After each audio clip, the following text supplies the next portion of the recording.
During the original Security Breach trailer, we hear Afton speak to Vanny in a threatening manner. However, one of the first things people pointed out was how Afton's voice has seemingly lost its British accent.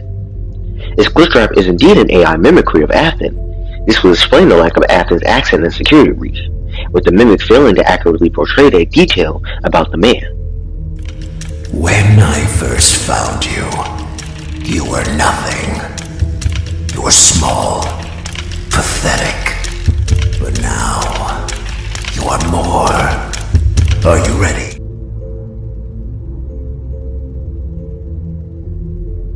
If the mimic is indeed fueled by Enrich's agony, and only got hate for him because of the aggressiveness other people and his curator treated it, this could be a reason why he gradually decided to mimic Afton,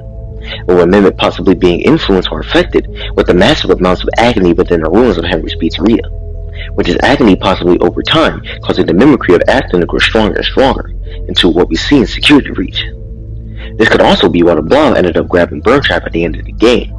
with the amalgamation sensing the agony within the structure and wanting it to add to its own agony.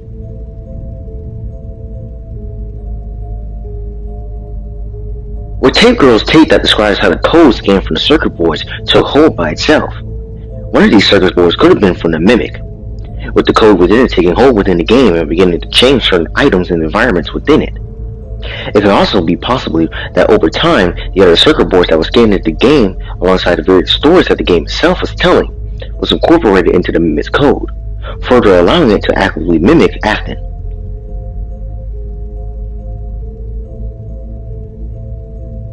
The mimic mimicking Afton also explains the odd aspect about Afton in FNAF AR, which states he created all the animatronics and characters that we know, despite the fact that we know Henry was responsible for some of their creation. After learning of Afton's disdain for Henry as a whole, it could be possible that the virus ended up changing this fact, completely writing Henry out of the equation as a whole, making Afton the center of attention.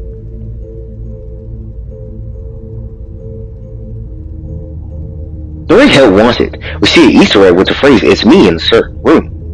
Later on, while looking into the Princess Quest files, we see the phrase again within the glitch text that Glitchtrap speaks in. Since this phrase is usually attributed to Cassidy and Golden Freddy, it could be possible that the mimic is taking every story and behavior that it encounters and is absorbing it into his mimic personality, with the main one being Afton, while anything else is constructed on top of it, possibly using these details to build and fill in the blanks with certain aspects it is not properly mimicked.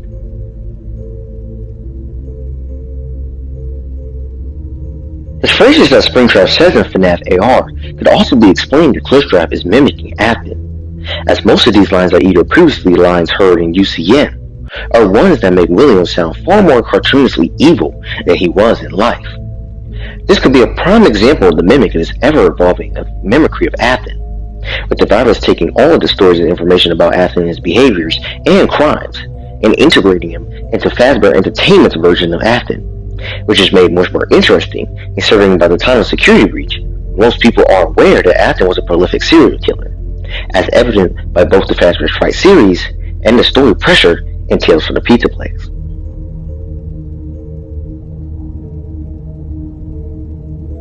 In the FNAF Encyclopedia, we see an entry on Burntrap, with the character's name stated as not being official.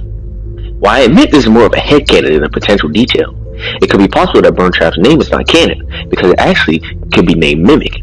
as that's what it seems to call itself in the books as well, with Burntrap being what the fans refer to it, while characters in-game refer to it as him.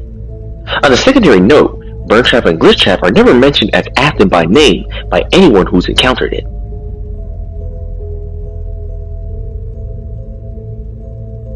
When Phineas is explaining his research on negative emotions, particularly agony, and how it could be placed with any intelligent, including artificial ones, this could have been a detail about the future of the Mimic's creation, with the Mimic's original AI and programming becoming far more aggressive and negative in nature due to everyone's negative emotions towards it,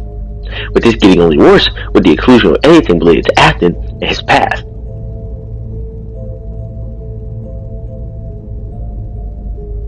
Also, since the Mimic seems to be fueled and affected with agony, this could explain why the Glamrocks start to act negative and aggressive overall, as the Mimic's virus will single out and extrapolate the negative aspects of the Glamrocks' personality,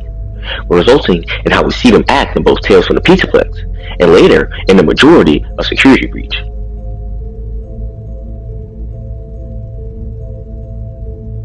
With the email from the Fast Entertainment legal affairs, as well as the quote from the Ultimate Guide, we see that someone within the company realized what was going on with the Glitchtrap virus and tried to stop it. With the context from the Tales books, this person could have easily been Edwin, with the man going to great lengths to stop his old AI now termed malicious virus, which we know he would ultimately flail in.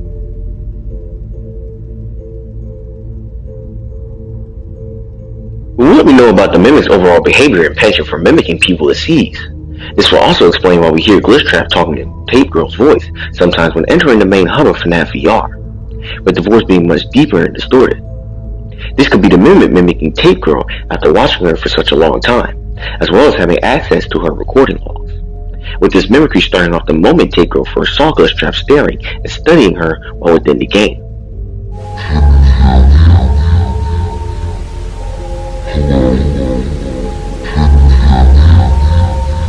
Hello.